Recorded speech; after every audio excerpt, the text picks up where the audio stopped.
During the second week of April in 2019, I dragged my 60-year-old body and my 24-year-old son into Utah to visit Zion and Bryce National Parks as part of a vacation. This video is about the planning and logistics involved in that trip. If you're not planning to go to Zion and Bryce anytime soon, you may want to skip this and go to episodes 2 or 3. If you are planning to go, you may want to put me on pause right here while you go get a pencil and paper. There are an awful lot of sources of information, YouTube being one of them. There's a lot of videos on Zion and Bryce. Most of them, however, seem to be just people walking on trails with a GoPro on their head or their shoulder. They're pretty, but they're not very informative. I started out with a book titled Zion and Bryce. It was published by the Moon Company. What was nice about this particular book is it also included information about arches, canyonlands, Capitol Reef, Grand Staircase, and Moab. And so I'll use it at other times. It has your typical information about where to go, where to stay, what restaurants to see, etc., etc. So, I mean, it was a good source of information. Another good place to go is npmaps.com. A lot of the maps that you'll see later on in this video came from that source, but then they also get them from the regular government websites for Zion and Bryce. They're another good source of information. There's the nationalparks.org, and then I want to talk to you about a place called Mesquite.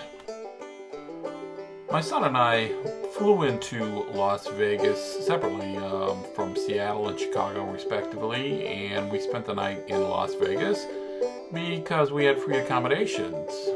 We started driving north on 15 on Sunday, started driving up, and I didn't even know Mesquite, Nevada was there until we stopped for lunch. We got off the highway to go to a McDonald's and ended up going to the Casablanca Casino instead. Mesquite's about an hour northeast of Las Vegas. The hotels and casinos are considerably cheaper than what you're going to get in Las Vegas or St. George. It's kind of far to set up a base camp from the Zion National Park, but it's something to consider if you need a night to spend somewhere.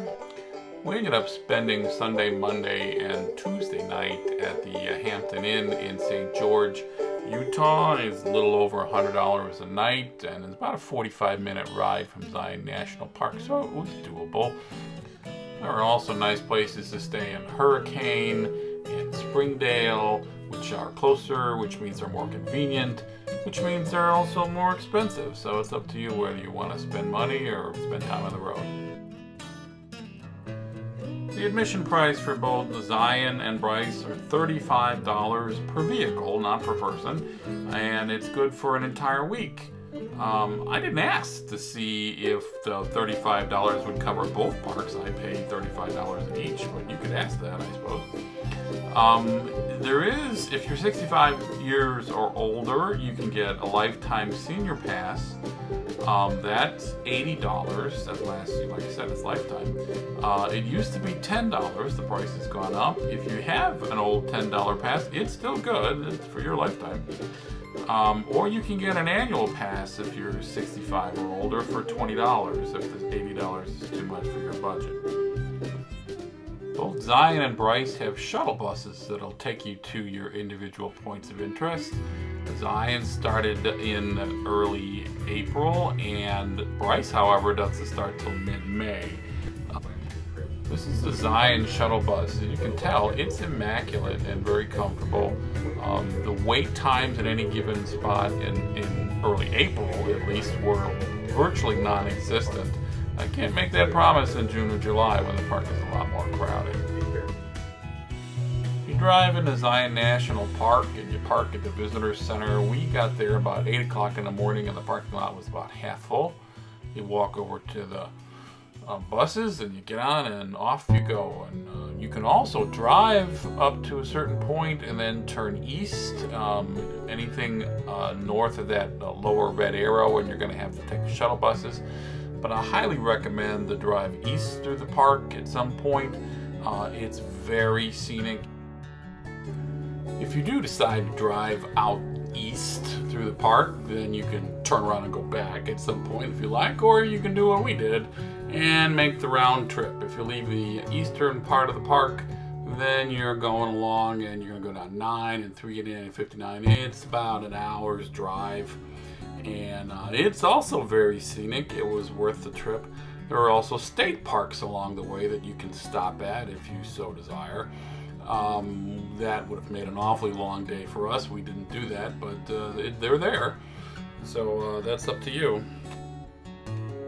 On our second day at Zion, we drove up further on Interstate 15 to the northwest entrance into the park, where we went in and parked at and hiked the Taylor Creek Trail. The Taylor Creek Trail claims to be 5 miles round trip. I believe it to be longer than that. We crossed over the creek at least 60 times. I brought in about 2 liters of water. That was in April. That was not enough for me. There is no water at the trailhead, so you may want to bring a cooler full of water and leave it in the car. This trail was not a smooth paved pathway like in the main part of the park. This was really climbing over rocks and trees, etc. On the Wednesday of our trip, we drove up to Tropic, Utah, which is right next to Bryce Canyon National Park, which is right in the center of this map. As you can tell by the 2 blue arrows, there's 2 ways to get to Bryce Canyon National Park. The northern route, we think it's scenic. We're not too sure. It was snowing so hard we couldn't really see anything. But the southern route through Cedar City and Route 14 was very scenic. I would recommend that if you go up there that you take one way, maybe the northern route to get there, and the other way, the southern route back, which is what we did. When we got to Tropic, we stayed at the Bryce Canyon Lodge. This is an upgraded cabin.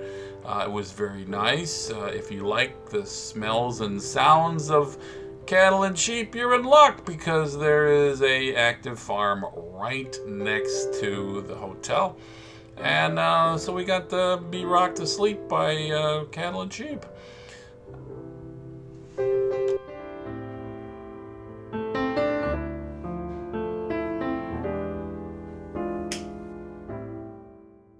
Thursday morning we got up. It was a beautiful day, bright sunny sky, wind chill factor 11 degrees. And we went to Bryce because of the snow. There was some parts of the park that were closed. We were able to drive down to Bryce Point and the Sunset Point and the Sunrise Point.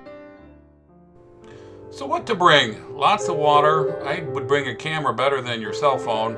A day hike backpack, a hiking pole, binoculars, a compass if you think you'll need it, although we didn't really need it, and maps. There is no cell phone coverage in the parks, so don't rely on your cell phone. If you like this episode, please watch my other 2, one on Zion and one on Bryce. My channel also has a long video on a vacation I took to Rome last year, and a much shorter video on a trip I took to Japan earlier this year.